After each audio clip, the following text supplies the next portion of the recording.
आओ page number 77 case लो करा रहा हूँ बेटा। सबसे पहले बड़े छोटे आसान से केस लो है। पहला केस लो बेटा एक्सरसाइज का, very expected for the examination, बहुत अच्छा केस लो है। तो एक्सरसाइज जरा याद करा देते हैं बेटा। Central exercise act 1944। बेटा चार्जिंग सेक्शन याद होगा, कहते जाओ फटाफट से रिवीजन। सेक्शन 3 क्या कहता था चार्जिंग सेक्शन? जल्दी जल्दी जल्दी। अगर एक्साइजेबल गुड्स का प्रोडक्शन मैन्युफैक्चर इन इंडिया में हो रहा है तो फिर आपके ऊपर एक्साइज ड्यूटी का चार्ज आ जाएगा। ये बातें पूरे होते ही बेटा चार्ज आ जाएगा। ये देना कब होता था? रिवीजन करा लो फिर मैं पॉइंट्स के ऊपर आ जाऊंगा आज बेटा। रिमूवल पर देना होता था। सेंट्रल एक्साइज रूल ये बोलता था, रूल नंबर 4 की है, रिमूवल पर देना। और रिमूवल पर जब आप देंगे accessible value and rate of duty, ये कौन से दिन की? रिमूवल के हिसाब से। ये बात रूल नंबर 5 कहता था। और ये वैल्यू और रेट ऑफ ड्यूटी जो भी लोगे ये आपको खुद निकालना है, सेल्फ असेसमेंट। ये रूल नंबर 6 कहता था। और कभी आप इसको ना निकल पा रहे हो, प्रॉब्लम हो, तो रूल नंबर 7 कहता था प्रोविजनल असेसमेंट करा लेना। और जो भी आपकी असेस ड्यूटी बनेगी उसको रूल नंबर 8 कहता था मंथली बेसिस पर आप दे देना। और अगर आप एसएसआई हो तो क्वार्टरली बेसिस पर आप दे देना। और जिनकी लाइबिलिटीज़ होती है बेटा उनको रूल नंबर 9 कहता था रजिस्ट्रेशन भी कराना चाहिए। और वो जो भी कुछ बना रहे हैं उसका उन्हें रिकॉर्ड भी रखना चाहिए। रूल नंबर 10 कहता था डीएस से। और जब भी आप रिमूवल करें तो इनवाइस काटे, रूल नंबर 11 कहता था। और जो भी आपने काम किया महीने या क्वार्टर में उसकी रिटर्न्स दे देना, रूल नंबर 12 कहता था। चलो बहुत बढ़िया याद है आपको बेटा। अब इसमें से कहानी का स्टार्टिंग पॉइंट हमेशा बेटा रहता था सेक्शन 3। एक्साइज ड्यूटी के लिए लायबिलिटी तभी आएगी बेटा जब आपके गुड्स एक्साइजेबल गुड्स हो। एक्साइजेबल गुड्स का मतलब क्या था? चलिए जी, सेक्शन 2D में डिफाइंड था। क्या थे एक्साइजेबल गुड्स?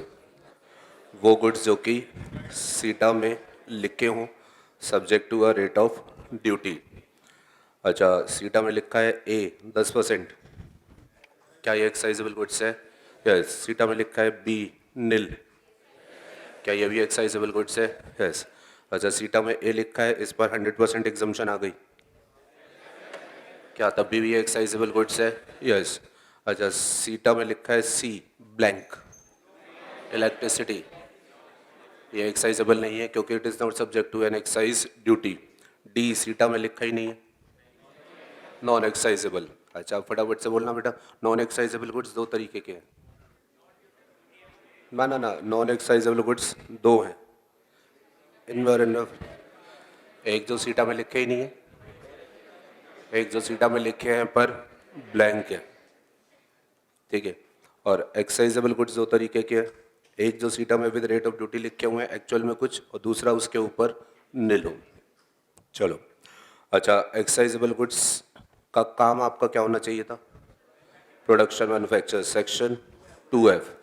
प्रोडक्शन मैन्युफैक्चर वो बोलते थे, प्रोडक्शन मैन्युफैक्चर में इंसिडेंटल आएगा, याद आ रहा बेटा? डी मैन्युफैक्चर आएगा और वो MRP वाले गुड्स होते थे उससे रिलेटेड कुछ बात आएगी। अच्छा, और आपको याद होगा बेटा ये सब बातें तो बात की है, ये तो वो कहते थे आएगा। मैन्युफैक्चर का मतलब वो उन्होंने बेटा इसमें लिखा नहीं था, इसमें तो ये बताया था मैन्युफैक्चर में ये भी शामिल कर लो। मैन्युफैक्चर का नॉर्मल मतलब क्या होता था? हमने केसेस से समझा था, केसेस। DCM कहता था मैन्युफैक्चर वो होता है bringing into existence a new product. Empire industry कहता था वो नया प्रोडक्ट होना चाहिए, कमर्शियली न्यू प्रोडक्ट। और कमर्शियली न्यू प्रोडक्ट है या नहीं है उसके लिए फिर DCM ने बताया था हम चेक करेंगे name test and use test. और इसमें से बेस जो ज़्यादा इंपॉर्टेंट टेस्ट रहेगा use test, Bex India limited का केस कहता था। यस। तो अगर हम एक प्रोडक्ट लेकर के आए, उस पर हमने प्रोसेसिंग करी और प्रोसेसिंग से हमारा जो आउटकम है उसका एक नया यूज़ क्रिएट हो गया, नए यूज़ वाली वो चीज़ बन गई, तो हम बोलते थे that is manufacture. Case study बेटा हमारे पास मैन्युफैक्चर के ऊपर है। स्टार्ट करते हैं पेज नंबर 77।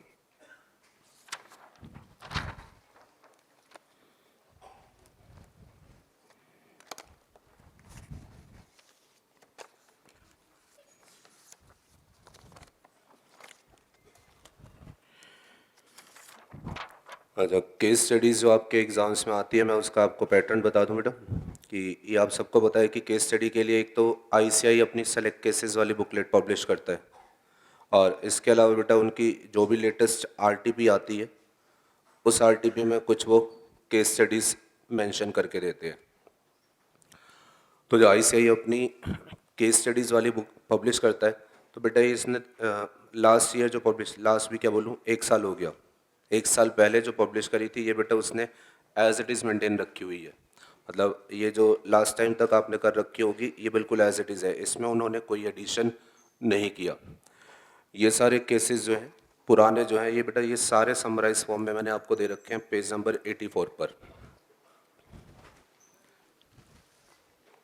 ये सारे पुराने हैं, आईसीआई की ये 1 साल पुराने की जो बुकलेट है ये सारे पुराने केसेस हैं। मतलब लास्ट टाइम वाली अमेंडमेंट बुकलेट अगर आपने करी होगी तो उसमें जो थे ये सारे वही हैं। ठीक है, मैंने इसमें सिर्फ क्या किया बेटा, जो लास्ट टाइम पुरानी आरटीपी थी उसमें उन्होंने जो केस डाले थे वो भी मैंने इसी में समराइज फॉर्म में लिख दिए। ये वाला जो हिस्सा समराइज फॉर्म में टेबल वाला नज़र आ रहा है ये पुराना हिस्सा है, दिस ऑलरेडी डन, पुरानी बुकलेट और पुरानी आरटीपी। और अब की बार की जो आरटीपी आई है उसने बेटा 10 केस स्टडी दी है, ये नई वाली उन्होंने छांट करके दी है। हमारा डिस्कशन का मुद्दा ये वाली 10 केस स्टडीज़ हैं। ये पुराना पोर्शन है, पुराने से कर रखा था, वेल एंड गुड, नहीं तो यहाँ से पढ़ लेना, पुराना है, इसको क्लास में नहीं करना, पुराना है। ये 10 केस स्टडी जो है ये अब की बार की है नहीं, और चांसेस इसी में से पूछे जाने के हैं। कुछ अच्छे केसेस हैं। पहला केस खास तौर से बहुत बढ़िया इन्होंने दिया, page number 77, very easy case. लो, उन्होंने कहा जी फैक्स असेसी अपीलेंट जो था वो प्रिंटिंग कर रहा था on GI paper. GI paper, paper you understand बेटा, जीआई पेपर ये होता है ग्राफिकल इंटरफेस।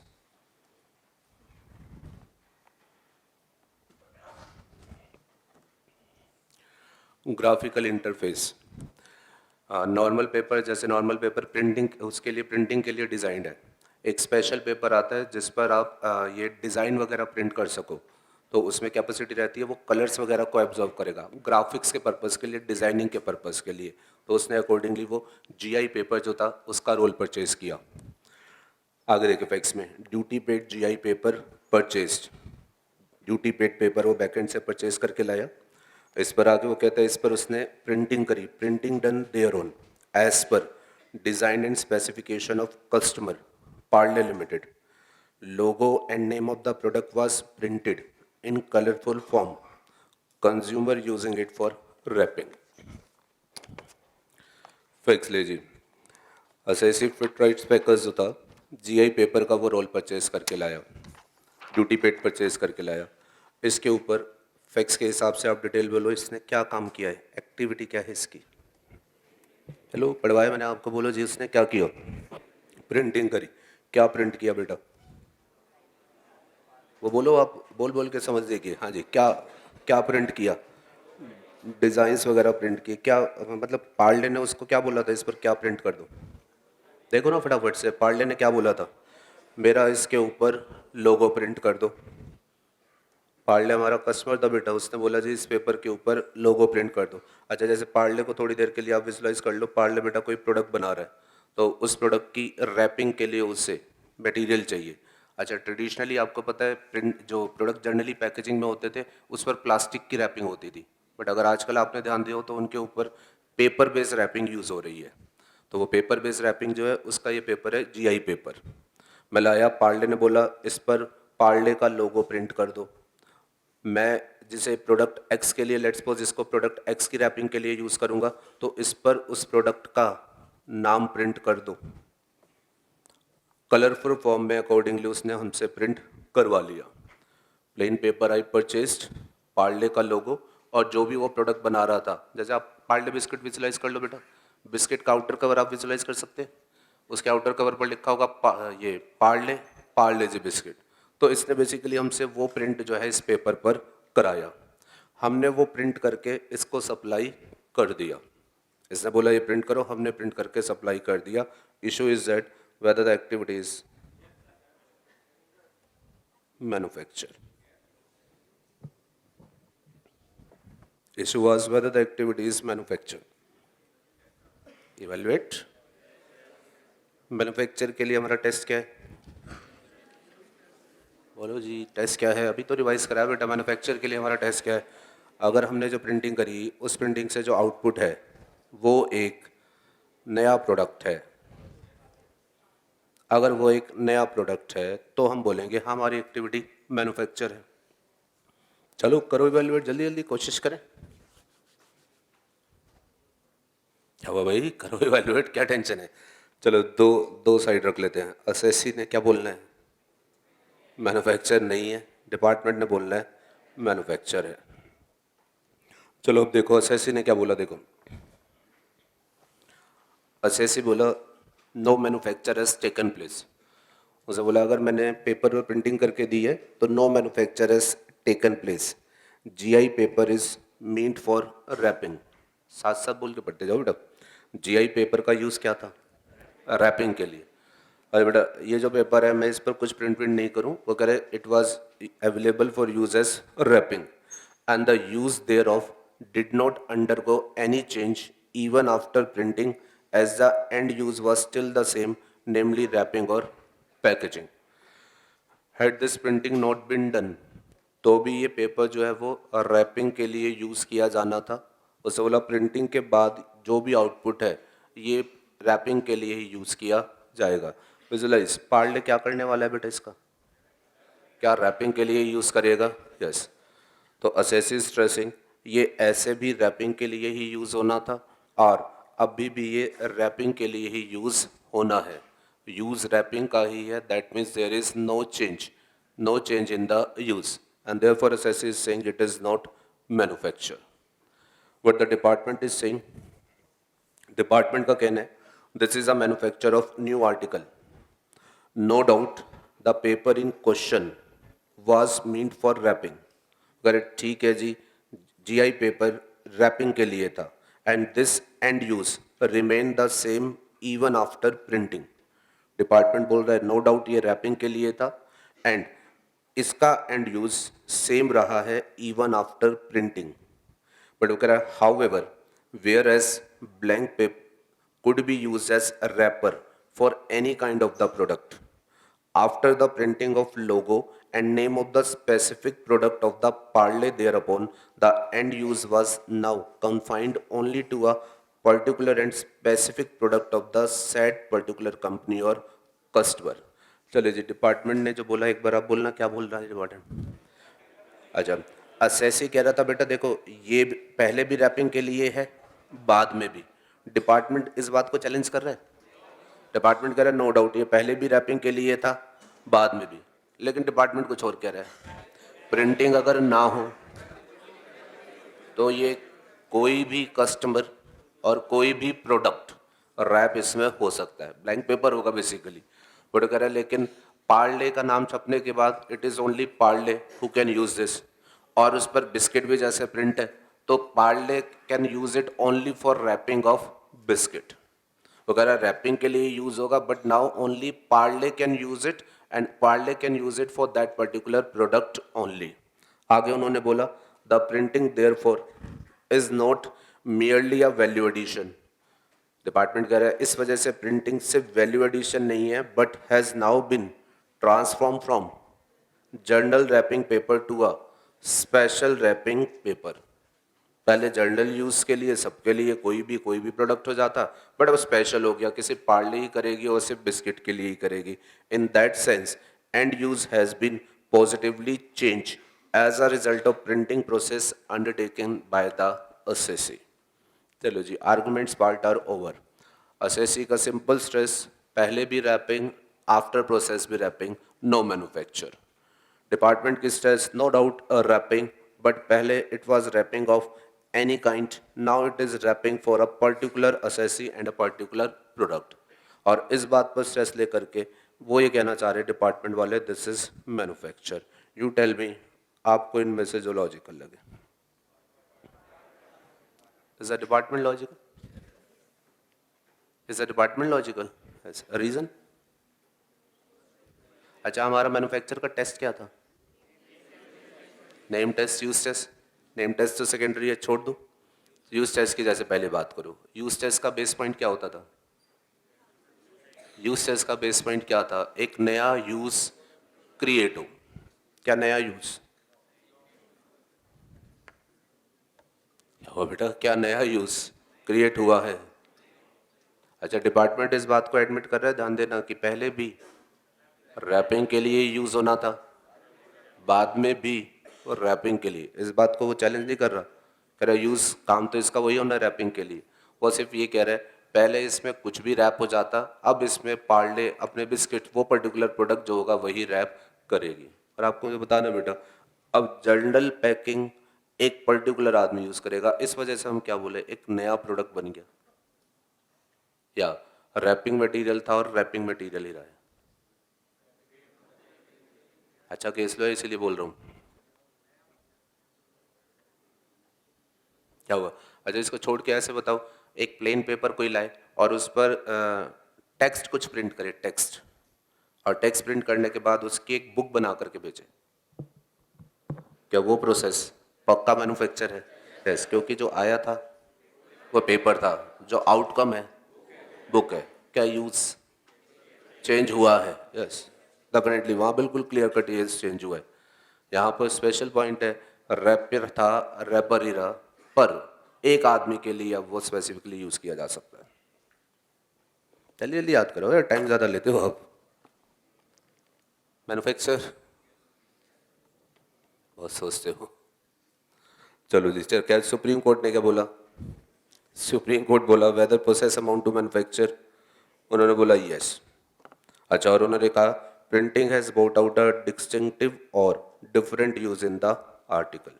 उन्होंने बोला जी प्रिंटिंग से एक डिस्टिंक्टिव और डिफरेंट यूज उस आर्टिकल में क्रिएट हुआ है। बड़ा कंफ्यूजन है बेटा, अगर टेक्निकली कोई इसे सोच के देखेगा तो टेक्निकली बेटा इसमें रियल सेंस में कोई डिस्टिंक्ट यूज क्रिएट नहीं हुआ, रैपिंग के लिए यूज किया जा रहा है, बट फिर भी सुप्रीम कोर्ट बोल रहा है मैन्युफैक्चर है। आप इसको स्पेशल तरीके से समझना, आरटीपी में इतना ही डिस्कशन था, बट इतने में उतनी क्लैरिटी नहीं आएगी कि एग्जैक्टली क्या हुआ। मैं आपको इसके लिए कंपैरिजन के लिए कुछ दूसरी चीज़ें दिखाता हूँ, उनको आप समझना, फिर शायद आपको समझ आए कि सुप्रीम कोर्ट क्या कहने की कोशिश कर रहा था। जैसे इस केस लो के पहले तक कुछ सिचुएशंस हुई, मैं आपको एक सिचुएशन दिखाता हूँ, आप सोचना उसको, फिर ये इमिडिएटली शायद आपको क्लिक कर जाए। फिर आप ऐसे समझे, एक सिचुएशन आपको शो कर रहा हूँ, एक असेसी कुछ एल्यूमिनियम रोल परचेज करके लाया। एल्यूमिनियम रोल बेटा उसने कुछ परचेज किए, और इस एल्यूमिनियम रोल से इसने इसके ऊपर प्रिंटिंग करके इनको ये कट कर दिया। और सिमिलरिटी थोड़ा सा कोशिश करने की कोशिश करिएगा बेटा, पेपर था वहाँ, मैं सिर्फ चेंज कर रहा हूँ, एल्यूमिनियम रोल लाया, और एल्यूमिनियम रोल पर इसके कस्टमर मान लीजिए प्रदा वाले, ये जो था इंटरनेशनल ब्रांड पर्स बनाता है तो वो था, तो इसने क्या किया, उस पर प्रदा जो था या अलग अलग जो भी कस्टमर थे उनका नाम जो था वो प्रिंट कर दिया। और कस्टमर ने बोला हम मान लीजिए इसे बैग के लिए यूज़ करेंगे, तो प्रदा हमारा ब्रांड नेम है और साथ में नीचे जो है वो बैग्स भी लिख दो। और बेटा उसने प्रिंट कर दिया, एल्यूमिनियम शीट पर प्रिंट कर दिया और काट करके ये जो था वो सप्लाई कर दिया। अब इसमें थोड़ा सोच के बोलना, whether the activity is manufacture, सोच के देखना, वेदर द, ये थोड़ा बढ़िया क्लिक करेगा आपको, whether this activity is manufacture, yes, क्योंकि यहाँ थोड़ा ठीक से बोलना, आपको अच्छी लैंग्वेज सिखाता हूँ बेटा। जो ये प्रोडक्ट था और जो ये नज़र आ रहा है बेटा आपको, क्या ये अलग है? यस, अब टेक्निकली समझो बेटा, ये थी aluminium sheet, this was for packing, packing. अच्छा, और ये जो है बेटा ध्यान रखिएगा ज़रा special, this is not for packing, whether this has become label. ये क्या पर्दा वाला इसको कैसे यूज़ करेगा बेटा, ज़रा सोच के देखो, पर्स के ऊपर लगाएगा ना, यस, तो ये क्या बन गया बेटा, बेसिकली हमारा लेबल। थोड़ा डिफरेंशिएशन कर रहा हूँ मैं फैक्ट से बेटा। ये जो ये चीज़ है ना बेटा, इसके ऊपर बड़े क्वेश्चन राइज हो रहे हैं कि ये जो ये बना, ये क्या पैकिंग इंडस्ट्री का आउटपुट आप बोलोगे या प्रिंटिंग इंडस्ट्री का आउटपुट इसे बोलोगे? This is a printing industry product या फिर this is a packing industry product? हाँ जी, इशू वहीं से आपको क्लियर होगा बेटा। अपेरेंटली ये मैन्युफैक्चर, पहले इस चीज़ को सेटल कर ले, ये मैन्युफैक्चर लग रहा है या नहीं लग रहा? लग रहा है। अच्छा, और इसमें आपको क्लियर कट समझ आ रहा होगा बेटा, ये चीज़ अलग है और इसका यूसेज जो है वो बिल्कुल अलग है। सुप्रीम कोर्ट ने क्या बोला जरा एक बार देखना, नीचे मैंने कुछ केसेस दिए कंपैरिजन के लिए। टेबल में पॉइंट नंबर 2, टेबल में point number 2, aluminium sheet, ED paid, printing of logo, products name of the customer and other information related to the customer, printed aluminum sheet cut to size and supplied to customer। Fridge manufacture जैसे कोई आया गोदरेज वाला, उसने बनवा लिए होंगे, या AC manufacture कोई आया उसने बनवा लिए होंगे कि एल्यूमिनियम शीट पर मैंने नाम प्रिंट करके दे दो और अपने प्रोडक्ट के ऊपर बेटा उसने ये पेस्ट कर दिया होगा।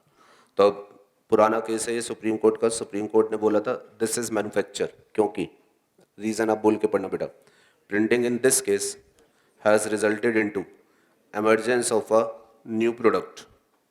नाम क्या बोलते हैं बेटा इसको, वो एल्यूमिनियम लेबल। उन्होंने बोला this printing has resulted into a new product aluminium label, these aluminium labels were use for conveying the particular brand of the product to the customer at large. बेटा इस शीट का use और इसका use, इस sheet का use और इसका use जब ये इस तरीके से लेबल की आइडेंटिटी में आ गई तो इसका यूज़ क्या इससे चेंज हो गया? यस, ध्यान रखिएगा, मैं इसको पेस्ट करूं, I am not serving the purpose of label, but the moment the name is printed and it is cut, now it is serving the purpose of label. और आप डिसीजन पर ध्यान देंगे तो उन्होंने ये बोला बेटा ये एक नया प्रोडक्ट है, ये बेसिकली प्रिंटेड लेबल की रिकॉग्निशन में आ गया।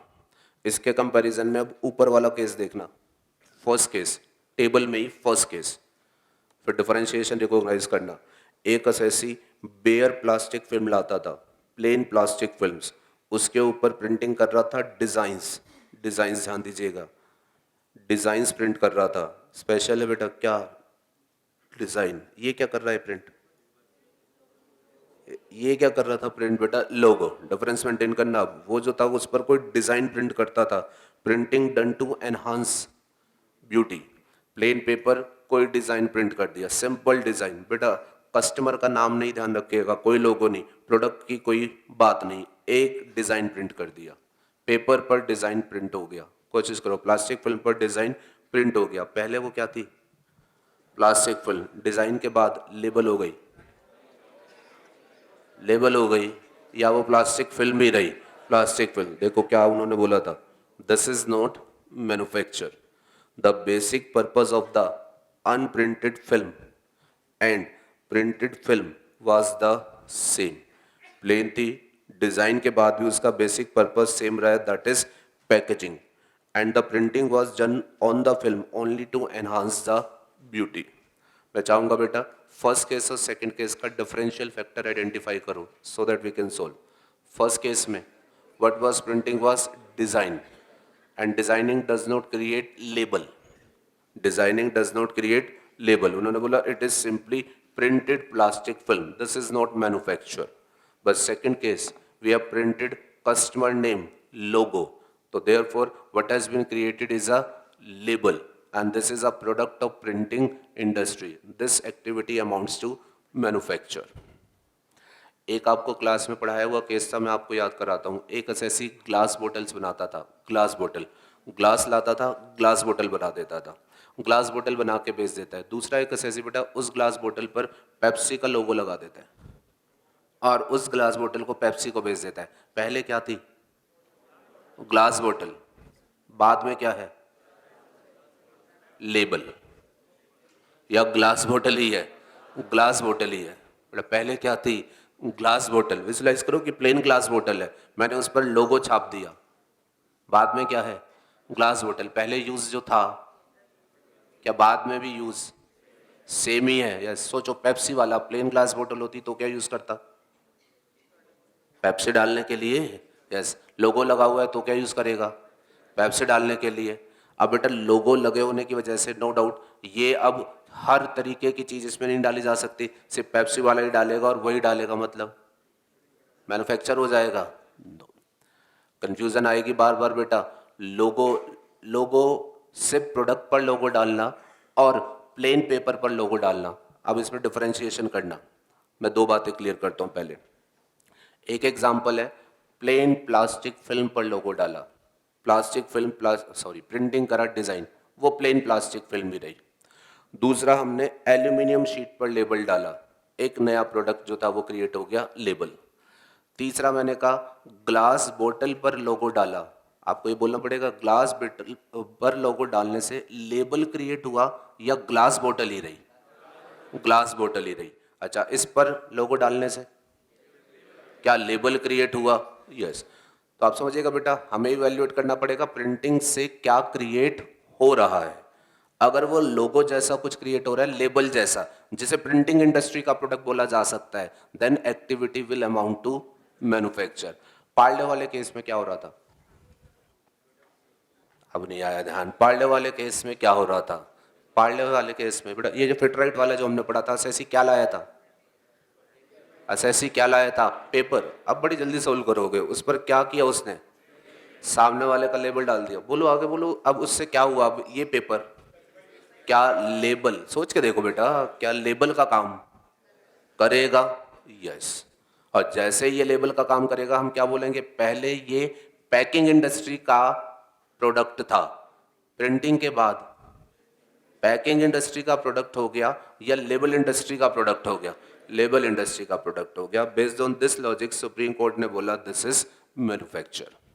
एम्फेसिस इस बात पर नहीं लिया कि रैपिंग था, रैपिंग का ही काम कर रहा है, पर पहले ये प्लेन था, अब ये लेबलिंग का काम करेगा। अब ये जो होगा ये लेबल की सेंस में आपका रैपिंग का काम करेगा। तो अब ये नॉर्मल पैकिंग मटेरियल ना हो करके लेबलिंग प्रोडक्ट जो है हो गया है। इस वजह से this activity amounts to manufacture.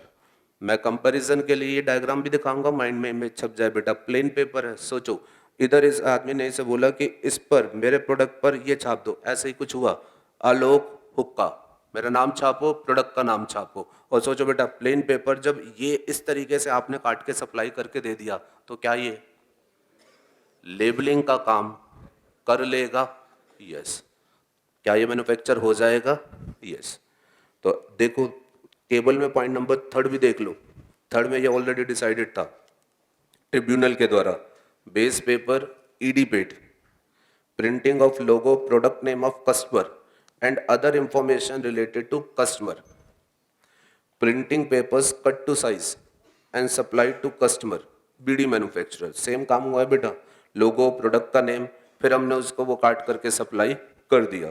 तो उन्होंने फिर बोला printing in this case has resulted into emergence of a new product, beedi wrapper label. ये बेसिकली अब लेबलिंग के फोकस में आ गया, because of this activity will amount to manufacture.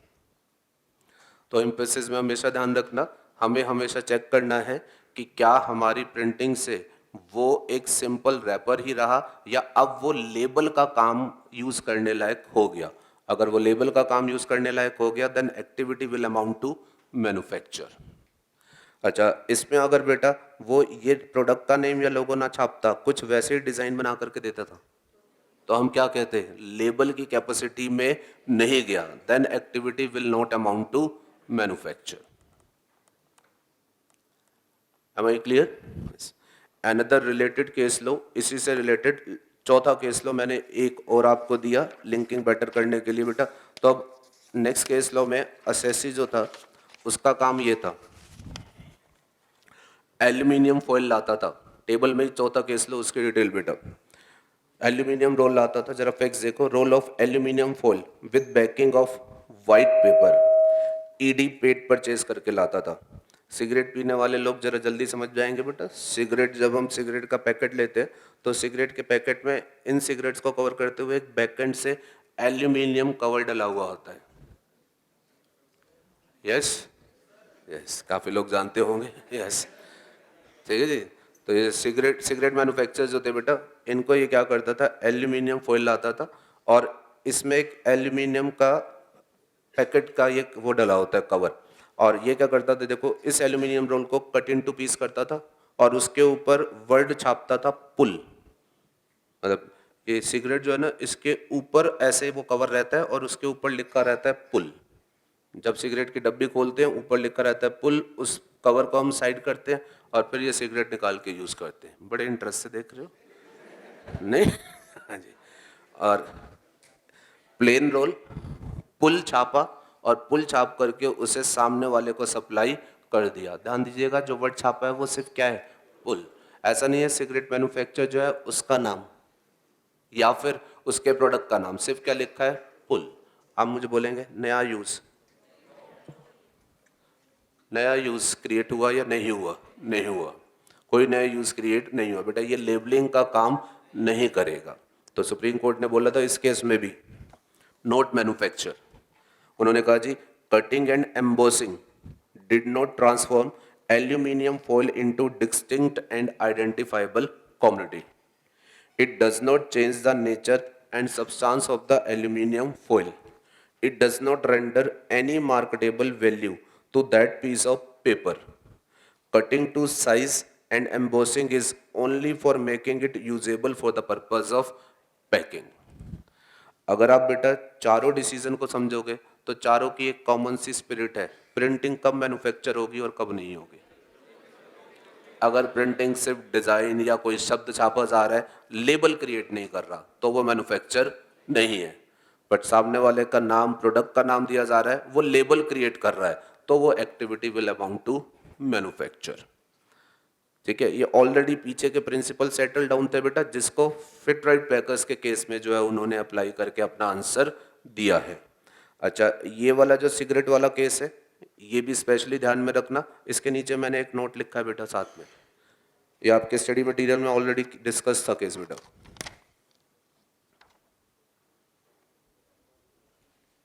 इस नोट का मतलब समझ पाओगे, ये पढ़ी हुई बातें हैं आपकी बेटा। सुप्रीम कोर्ट ने क्या बोला था? ये मैन्युफैक्चर नहीं है। फिर हमारे पास कंसेप्ट एक क्या होता है साथ में? Deemed manufacture. तो उन्होंने इसको बाद में डीम्ड मैन्युफैक्चर में डाल दिया। That is a different story. Deem तो आप कुछ भी कर लो बेटा, but so far as Fit Rite case is concern, latest case है, दिस इज नॉट मैन्युफैक्चर। कल गवर्नमेंट को इसको भी डीम मैन्युफैक्चर में डालने का मन करे, that is different, but at present के लिए एटलीस्ट ऐसा नहीं है। हाँ जी बेटा।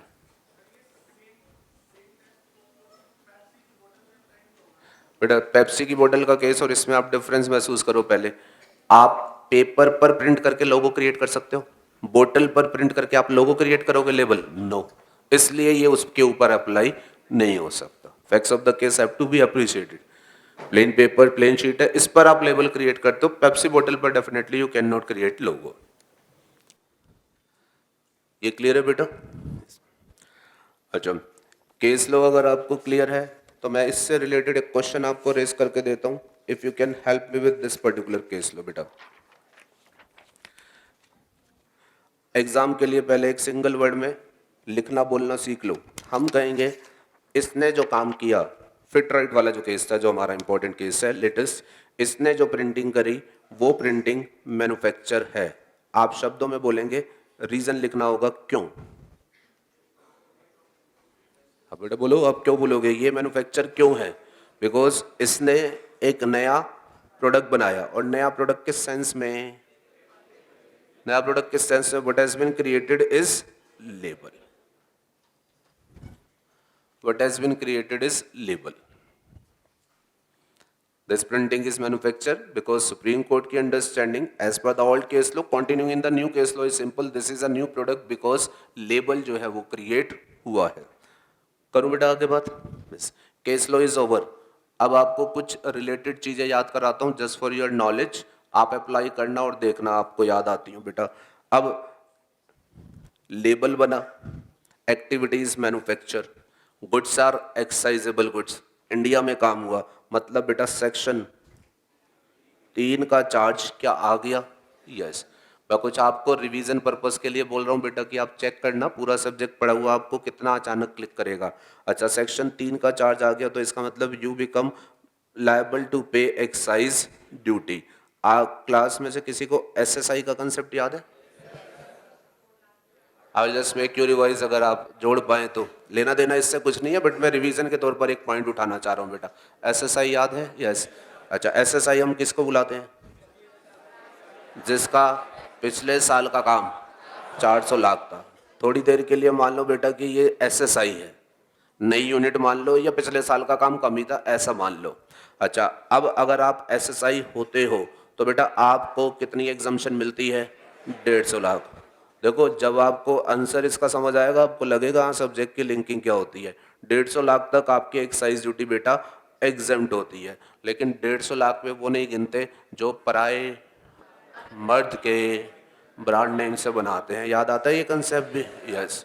If there is any clearance of your which is bearing brand name और trade name of another person, तो उसके ऊपर आपको बेनिफिट नहीं मिलता। वो 150 से बाहर रहते हैं, उस पर आपको ईडी पे करनी पड़ती है। आपको मुझे बोलिएगा whether my product is bearing. Concept लाया हूँ, आपको रिवीजन कराता हूँ बेटा। Whether the product is bearing brand name of another person, पहला क्वेश्चन। यस और नो? यस, बिकॉज पार्ले का नाम है, तो my product is bearing brand name of another person. ठीक है, लेकिन अब आप समझना बेटा, इसके पास क्या हर कस्टमर ऐसा ही आएगा? यस।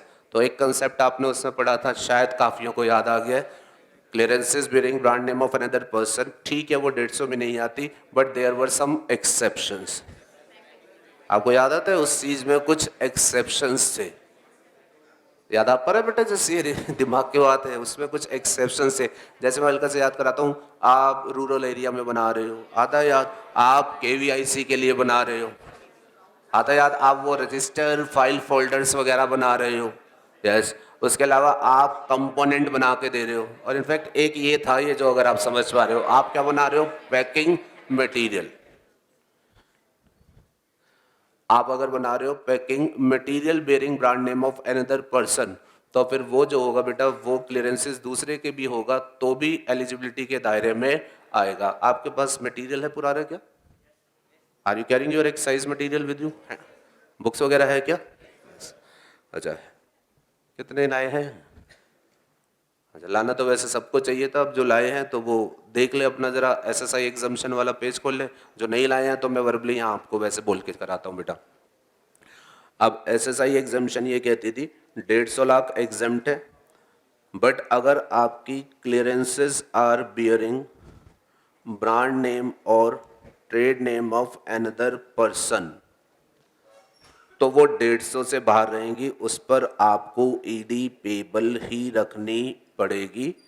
बट फिर वो कहते थे कुछ केसेस में क्लियरेंसेस बियरिंग ब्रांड नेम है तो भी आप उसको 150 के बेनिफिट ले सकते हो। और उसमें बेटा 5 एक्सेप्शन थे जो मोटे तौर से मैंने आपको दोहरा दिए। रूरल एरिया हो, केवीआईसी वगैरह का ब्रांड नेम हो, आप वो अकाउंट्स होल्डर राइटिंग पैड वगैरह बनाते हो, या कंपोनेंट बना के देते हो किसी को। और हमारे मतलब का जो था वो सबसे पहला एक्सेप्शन था पैकिंग मटेरियल।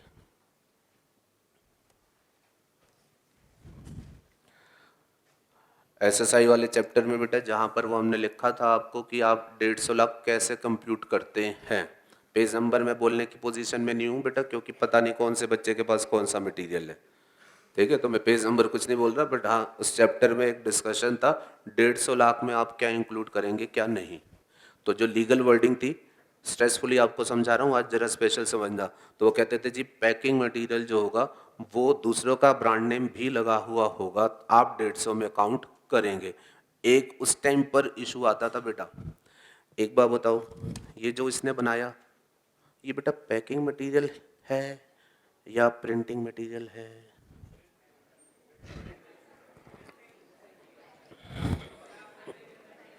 क्या फर्क पड़ने वाला है? चलो बोलो। अच्छा, आंसर समझ आएगा आपको। अगर ये पैकिंग मटेरियल है तो क्या एक्सेप्शन में आ जाएगा? यस। और अगर ये प्रिंटिंग मटेरियल बोलेंगे तो फिर एक्सेप्शन में नहीं आएगा, because exception was talking about packing material. अच्छा, हमने इसे मैन्युफैक्चर किस ग्राउंड पर माना है?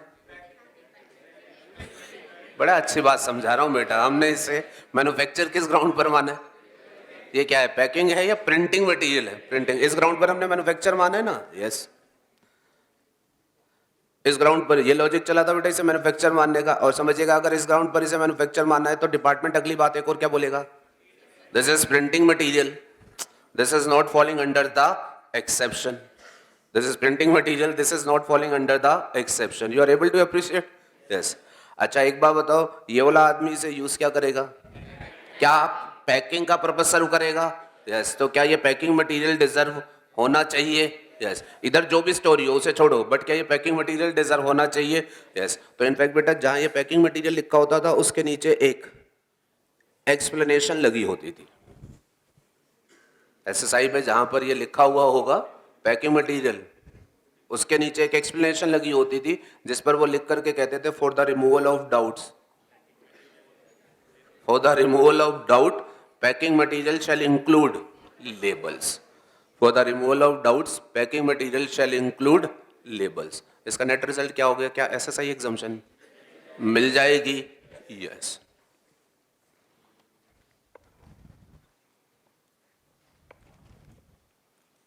तो this is very good question for the examination बेटा। केस स्टडी पूछनी है, वो केस स्टडी के एंगल से पूछ ले, रिलेटेड पॉइंट उसने और इसमें मर्ज अप करने हो तो वो साथ में मर्ज अप करा ले।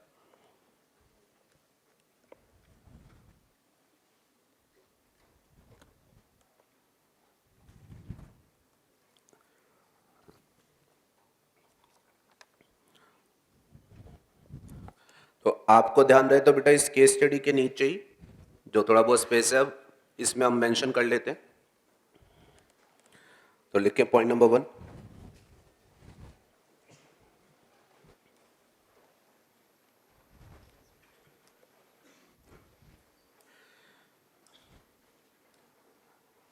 The activity is manufacture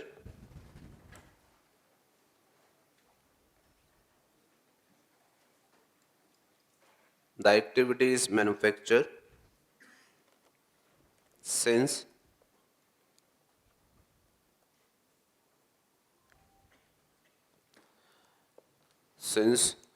the assessee has created label, since the assessee has created label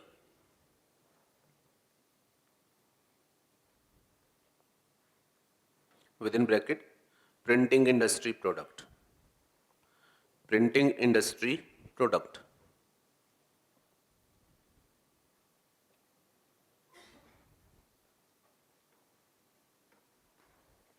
ठीक है, इस ग्राउंड पर दिस इज मैन्युफैक्चर, ठीक है। Second point, but at the same time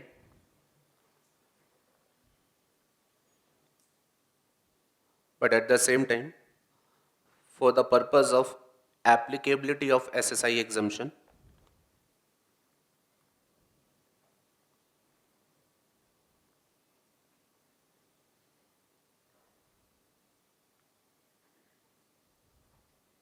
it has to be treated as packing material.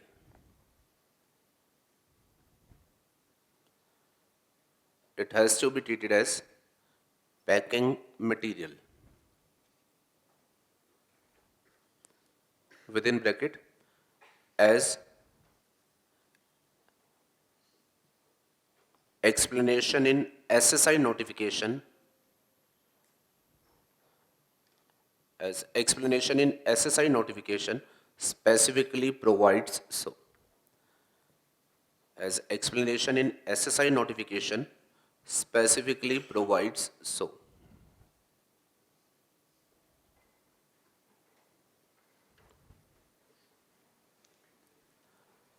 Point ध्यान में रहेगा बेटा। अच्छा ये बहुत ही यूनिक पोजीशन हो गई बेटा, एक ही आदमी के हाथ में एक ही प्रोडक्ट, एक बार प्रिंटिंग इंडस्ट्री का प्रोडक्ट बोला जा रहा है पर दूसरी बार पैकिंग इंडस्ट्री का। अच्छा इसके लॉजिक्स क्या है? उसके हाथ में जो क्रिएट हुआ है वो प्रिंटिंग इंडस्ट्री का है पर जिसके लिए बनाया गया है वो पैकिंग के एंगल से इसे यूज करेगा, तो अकॉर्डिंगली इस पर एसएसआई एग्जम्पशंस आपको मिलेगी। Proceed further.